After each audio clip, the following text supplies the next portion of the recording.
গল্প পড়ো বাংলার ক্ষেত্রে বলি, ঠিক আছে, বাংলার ক্ষেত্রে যদি একটা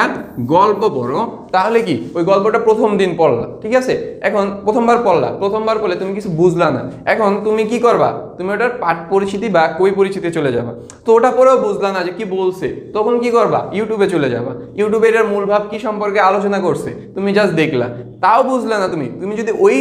গল্পটা তুমি আরো 2বার পড়ো, আমি অন্তত পক্ষে আরো 2বার বলতে অ্যাটলিস্ট 3বার,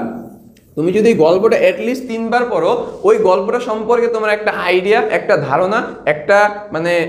বুঝার ক্যাপাবিলিটি তৈরি হয়ে যাবে। তুমি যদি এই 3বার রুলটা অ্যাপ্লাই করো, মানে আমার কাছে মনে করি যে একটা জিনিসকে তুমি যদি 3বার সময় দাও বা 3বার করো বা 3বার রিড করো, আশা করি ওই টপিকটা, ওই ম্যাথটা, ওই চ্যাপ্টারটার উপর তোমার একটা আয়ত্ত চলে আসবে। অ্যাটলিস্ট 3বার, এর উপরেও করতে পারে, এর উপরে যতবার ইচ্ছা তুমি ততবার করো, কিন্তু অ্যাটলিস্ট 3বার অন্তত পক্ষে এটা করো। একবার করে কখনোই মানে ছাইড়া দিবা না। তুমি গল্প পড়ছো বাংলার ক্ষেত্রে,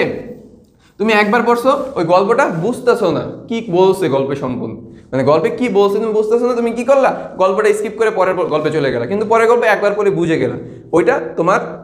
বুঝার ভিতরে ক্যাপাবিলিটির ভিতরে ছিল, যেটা তোমার বুঝার ক্যাপাবিলিটি ছিল না, ওইটা অন্তত পক্ষে 3বার পড়ো,